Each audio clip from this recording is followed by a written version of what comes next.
Okay, welcome back to The Explainer. Today we are diving into an absolute tactical masterpiece from our source material. And honestly, we are looking at one of the most intricate, massive, and just logistically insane battles ever conceived in fantasy literature. We aren't just talking about a couple of heroes swinging swords at a bad guy in a room here. We are looking at the sheer, mind-boggling scale of defeating Apollo, the Sun Song Devil. This is an entity so incredibly powerful that fighting him isn't a duel, it is literally battling nature itself. I mean, to defeat a threat that is actively destroying the climate of an entire continent, it takes a multi-continental logistical operation, the manipulation of the Earth's very core, atmospheric warfare, and, as you'll see, quite literally bending the physics of light-speed combat.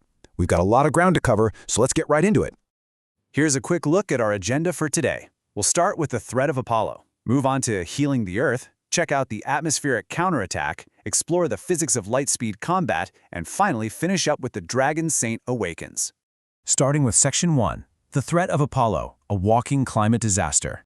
Now, to really grasp why this timeline is so intense, we have to understand right out of the gate that Apollo isn't just up there throwing fireballs. He weaponizes heat to systematically starve an entire continent.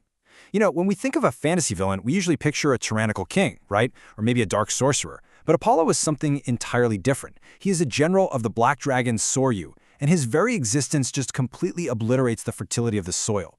As Master Andrea explains in the text, you simply can't fight Apollo through combat alone. It doesn't work. He causes these unending heat waves, and without fertility, the plants die, which adversely affects the entire global climate. So to fight Apollo is to fight a catastrophic environmental shift. Looking at this timeline, you can see this conflict has been brewing for a full decade.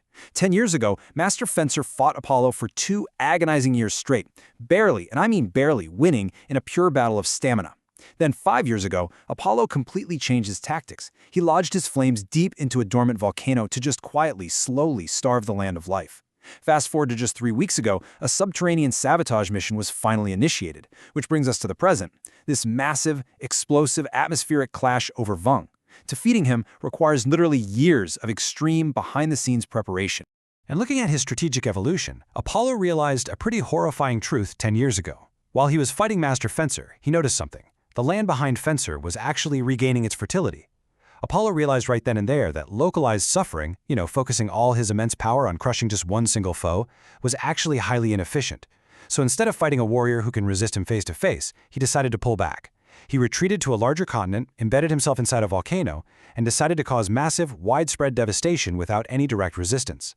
It's a chillingly calculated move when you think about it. Why fight the hero directly when you can just slowly suffocate the hero's entire world? That brings us to Section 2, Healing the Earth, Subterranean Sabotage. So, this is where we see the hero's foundational requirement for victory. You simply cannot fight a fire god of this unbelievable magnitude without first bringing moisture and life back to the dying soil. Period.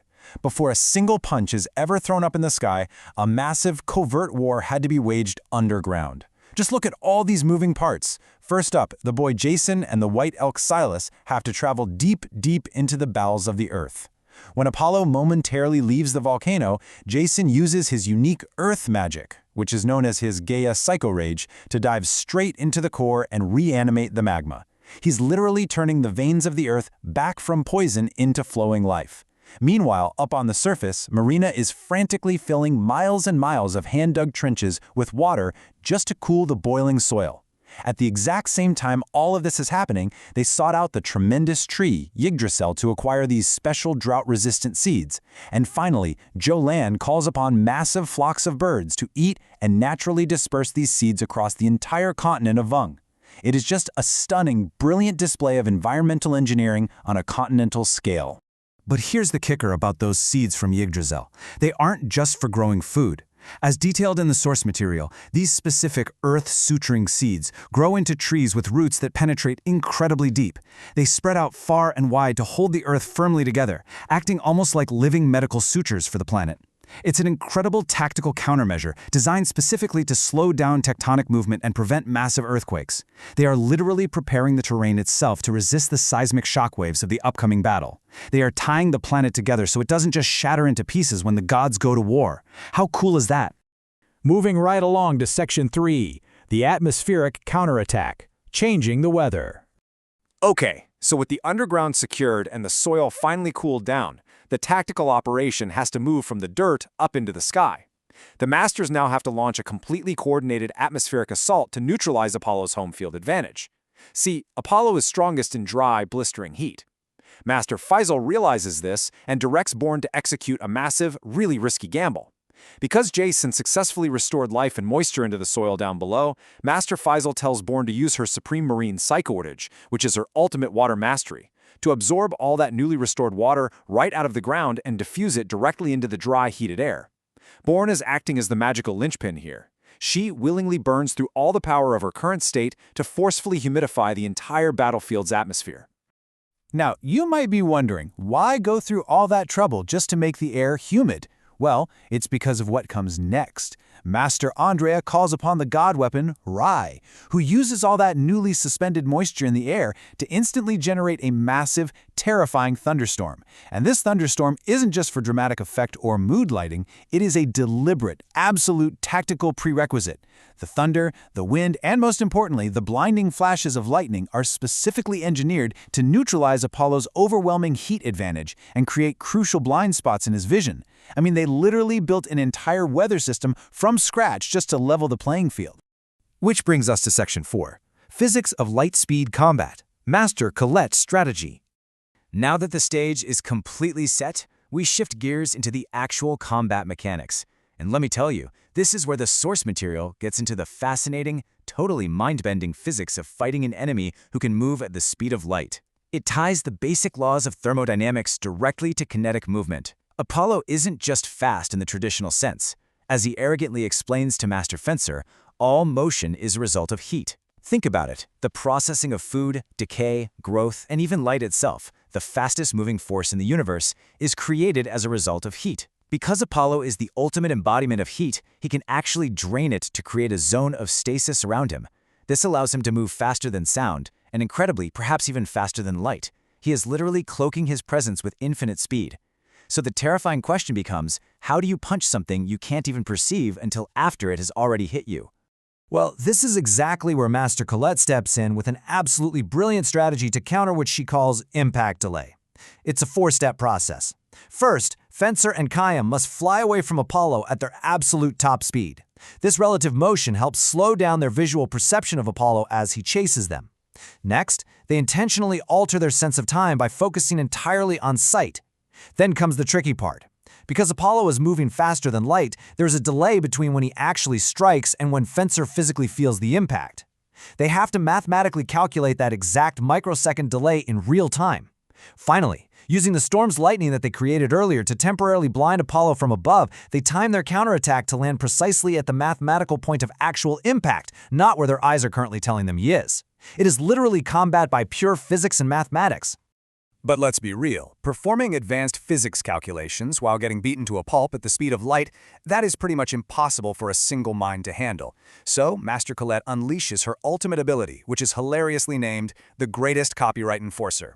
With it, she uses a synchronized magic to instantly network their brains together. Fencer and Khayyam engage their specific knowledge-based forms, essentially downloading all this complex math directly into their minds in real time so they can actually process the speed of light. It is an absolutely incredible, next-level display of teamwork. And that brings us to our final section, the Dragon Saint Awakens, the climax.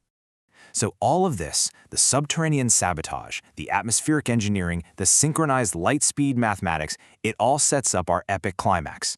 All these meticulous preparations finally converge right here. As the battle peaks, Apollo reveals a pretty terrifying secret. He has mastered the inverted Jolan. On screen, we can see these two opposing magical philosophies contrasted side by side. Apollo's inverted art amplifies only the self. It isolates raw power to multiply his own individual strength in order to turn everything into nothingness. It's the ultimate selfish magic.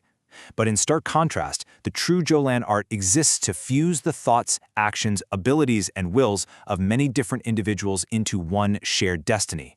It's a battle of isolation versus unity. Apollo firmly believes that unmatched singular strength is absolute. But as Master Fencer wipes the blood from his mouth, he delivers this incredibly powerful realization. He says, and I quote, "The Jolin I know was born to counter insurmountable odds by fusing the thoughts, actions, abilities, and wills of many into one. There's only so far you can go on your own, right?" Fencer knows that Apollo's isolationist strategy, no matter how physically overwhelming it might be, is completely doomed. Why? Because Apollo is fighting a united, multi-pronged front that literally spans from the Earth's magma deep below to the very clouds high up in the sky. And this, finally, brings us to the ultimate payoff. Apollo goes all out and unleashes his apocalyptic, obnoxious flare, turning the entire sky into a descending sea of fire.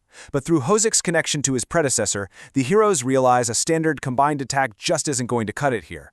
They execute the Delta Combo Jutsu, uniting everyone's collective will and Joki, which is their vital energy. Their shared destiny literally manifests as a dragon saint, specifically the double-headed snowstorm dragon saint, the Flame Killer. This massive, pure white dragon with striking purple manes unleashes an intense, overwhelming ice storm that completely freezes Apollo's descending sun, ultimately shattering the Sunsong Devil into fragments. And the best part? The resulting mixture of all that intense heat and absolute ice creates a torrential rain that falls for days, instantly refilling the dry rivers and bringing the entire continent of Vung back to vibrant life. The heist is complete. They literally stole the world back from the brink of death. Which leaves us with this final, really provocative thought to chew on. We just watched a victory that required planting specific suturing seeds, sending a boy into the Earth's core to alter magma, artificially generating giant thunderstorms, and mathematically manipulating the speed of light just to land a single punch. If this is what it takes, what does this tell us about the true, devastating cost of battling nature itself? I think it's a profound testament to the fact that true victory against an overwhelming environmental threat isn't won by a lone hero with a sword, but through the intricate, exhausting, and unbreakable unity of an entire world working together. Thank you so much for joining me on this deep dive into the source material for today's explainer, and as always, keep questioning the incredible depths of the stories you explore.